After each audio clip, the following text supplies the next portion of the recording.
সূরা আল হিজর 27 থেকে পড়ছি। ওয়াল জান্না খলাকনাহু মিন ক্বাবল মিন নারিস সামুম।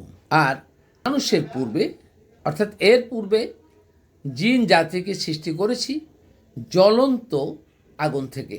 নারিস সামুম, এখানে নারিস সামুম যেটা দাউ দাউ করে ধোঁয়াবিহীন যে আগুন, ধোঁয়া থাকবে না, দাউ দাউ করে প্রজ্বলন হচ্ছে, এই আগুন দিয়ে আল্লাহ জিন সৃষ্টি করেছেন এবং তা মানুষের আগে। যার ফলে জিন যে কাজগুলো করছেন সেই কাজগুলোই ফেরেশতারা দেখে, যখন ফেরেশতাদেরকে বলা হয়েছিল যে আমি হে ফেরেশতারা, আমরা মানব নামে আমাদের একটি খলিফা নিযুক্ত করব, তখন ফেরেশতারা বলছেন যে তারা তো পৃথিবীতে যে রক্তপাত করবে, ঝগড়াঝাটি করবে, কারণ তারা আগে জিনকে দেখছে, মানুষ সৃষ্টির আগে জিনকে দেখে আসছে। সুতরাং আল্লাহ সেখানে বললেন যে আমি এ বিষয়ে যা জানি তা তোমরা জানো না। এই বিষয়গুলো আমাদের ডিপলি যদি আমরা বোঝার চেষ্টা করি, তাহলে আল্লাহর এই যে কদর, এই যে প্রোগ্রাম, এটা আমরা বুঝতে পারবো। ওয়াই যে কল রব্বুকা লিল মালাইকাতি ইন্নী খালিকুন বাশারুম মিন সলসলিন মিন হামামিন মাসনুন। আল্লাহ যখন ফেরেশতাদেরকে বললেন নিশ্চয়ই আমি গলিত কাদামাটির শুকনো খণ্ড হতে মানুষ সৃষ্টি করছি, যে কাদামাটির মূল উপাদান থাকবে কার্বন, হাইড্রোজেন, নাইট্রোজেন, এই তিনটা পদার্থ সহ এই গলিত কাদামাটি থাকবে, তা দিয়ে মানুষের সৃষ্টি করছি। এই আগের থেকে সৃষ্টি করার আগে আল্লাহ ঘোষণা দিলেন করছি। ফাইজা সাওয়াইতুহু, যখন সেটা বিন্যস্ত করব, অনাফাখতু ফিহি, এবং আমি ফুঁকে দেব, মানুষের ভিতরে ফুঁকে দেব, মে রুহে, আমার রুহুর থেকে, অর্থাৎ আমার আদেশ থেকে কিছু একটা ফুঁকে দেব।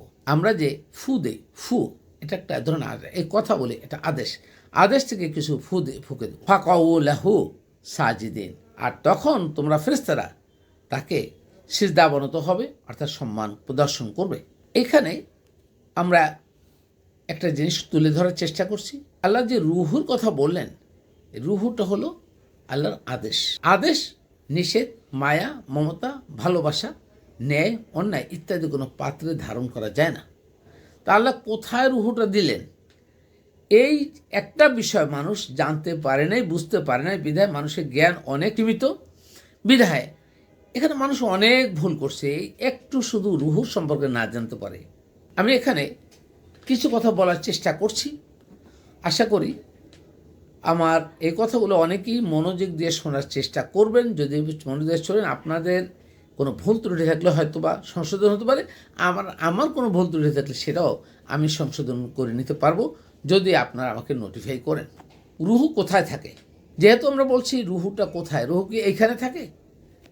আমাদের পূর্বেকার আলেমরা, পূর্বসূরি যারা ছিল, তারা সবাই জানে যে সদর এখানে, কলব তার ভিতরে, রুহুটা মনে এখানে। এখনও বলে আমাদের বুকে সাহস আছে, না বুকে ভাই সাহস নেই। সাহসের কথা এখানে না, বুকে এখানে কিছু না একটা হৃৎপিণ্ড থাকে, রক্তটা পাঞ্চ করে, এছাড়া আর কিচ্ছু নেই। তাহলে সদর এইটা, কলব এর তলে, সদরের ভিতরে কলব। রুহুটা কি? রুহুটা হলে আল্লাহর আদেশটা কোন জায়গায় দেয়, এইটাই হলো বড় ব্যাপার, যে কোথায় দেয়। আদেশ অ্যাকচুয়ালি কোনো পাত্রে ধারণ করা যায় না। আদেশের ব্যাপারটা যদি একটু বলি, দেখুন আমরা যে মোবাইলে কথা বলছি, আমরা মোবাইলে যখন একজনের সাথে আরেকজন কথা বলি, তখন মোবাইলে যদি নেট থাকে অথবা যদি সিগন্যাল থাকে, মোবাইল সিম কাটে, তখন আমরা কথা বলতে পারি। আর যদি সিগন্যাল না থাকে তখন এই কথা বলা বন্ধ হয়ে যায়। তো মোবাইল ঠিক আছে, সিমও ঠিক আছে, নাই কি একটা জিনিস, টাকা। এই টাকাটা হলো একটা আদেশ। কীরকম আদেশ? আমার যখন বন্ধ হয়ে যাবে, তখন আমি অন্য একটা মোবাইল থেকে আমি কোনো বন্ধু বান্ধব কাকেও যদি বলি, ভাই আমাকে একটা ফ্ল্যাগ জিও করে দাও, 500 টাকা ফ্ল্যাগ জিও করে দাও, আমি নেট পাবো, আমার মোবাইল সিগন্যাল পাবো। তার মানে তিনি কী করলেন, টাকার জায়গায় আছে, দোকানের কাছে রয়ে গেছে, ইনি একটা আদেশ ক্লিক করলেন, আমার মোবাইলটা অ্যাক্টিভ হলেন। তা আল্লাহ ঠিক এই আদেশ আমাদের উপরে, এখন আমরা যারা দুনিয়ায় বেঁচে আছি, আমাদের উপরে আল্লাহর আদেশ কার্যকর আছে। আল্লাহ যখন আমাদেরকে আল্লাহর প্রোগ্রামের মাধ্যমে মৃত্যুর কোলে ঢলে ফেলাবেন, অর্থাৎ আদেশটা তুলে নিলে আমরা মৃত্যু হয়ে যাব, আর কিচ্ছু দরকার নেই। তাহলে জান কবজ করে, এটা কঠিন কিছু না, আল্লাহর প্রোগ্রাম।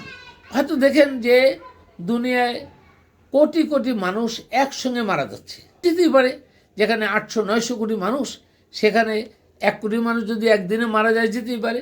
তাহলে 1 কোটি লোককে মারার জন্য কি আল্লাহ জিব্রাইল কি সব জায়গায় পাঠাইতে হবে? না, আল্লাহর আদেশ খালি আল্লাহ তুলে নেবেন, জিব্রাইলকে দিয়ে কার্যকরী করা, এটাও আল্লাহর একটা ব্যবস্থাপনা। সুতরাং আল্লাহর আদেশটা কার থেকে তুলে নেবেন আল্লাহ ভালো জানেন, সাথে আমরা এটা জানছি না, বুঝতে পারছি না। সুতরাং যখন আমরা আদেশ হারাবো, অর্থাৎ আল্লাহর আদেশ যখন আমাদেরকে তুলে নিয়ে যাবে, তখন থেকে আমাদের আর কোনো অ্যাক্টিভিটি বা কোনো কিছু করার থাকবে না। সুতরাং এই আদেশ কার্যকরী থাকা অবস্থায় আপনি কোরআন পড়বেন, কোরআন জানবেন, কোরআন অনুযায়ী আমল করবেন, এবং সেই আমলটাই আপনার আমল নামা হিসেবে লিখিত হবে। আর এটাই, এই যে এখন আমরা পড়ছি, এই আপনাদেরকে সাথে কথা বলছি, অথবা এই ভিডিওটা ছেড়ে দিলে আপনারা দেখবেন আমি যে কতটা খারাপ কাজ করছি না ভালো কাজ করছি, এবং আমার জন্য একটা কথা কোরআনের বিরুদ্ধে আমি জেনে শুনে বলে থাকি, তাহলে আমি জুলুম করলাম, আমার নফসের উপর জুলুম করলাম। আল্লাহ আমাকে জালিম হিসেবে আখ্যায়িত করবেন। আর যদি আমি সেটা না করে মানব জাতির কল্যাণের জন্য প্রতিটা কথা আমি আল্লাহর রিজামন্দি হাসিলের জন্য, আল্লাহর এই আমাকে যে প্রজ্ঞা দিয়েছেন, আমাকে যে হিকমা দিয়েছেন, হিকমার মাধ্যমে বলার চেষ্টা করছি যাতে মানব জাতি আল্লাহর হেদায়েত পেতে পারে। সেই জন্য, এবং এইটার জন্য আমি যদি রেওয়ার্ড পাই, তাহলে আল্লাহ তাআলা এখনই আমার আমল নামায় রেওয়ার্ড লিখিত করছেন। সুতরাং আপনারা যখন এই আমাদের এই পোস্টগুলো পাবেন, দেখবেন, পড়বেন, শুনবেন, বুঝবেন, বোঝার চেষ্টা করুন, তাহলেই আপনারাও রেওয়ার্ডেড হবেন, যদি আল্লাহর প্রজ্ঞা মতো আপনাদের কথা, কাজ, হিসাব নিকাশ সব কিছু সত্য হয়। আল্লাহ হাফেজ।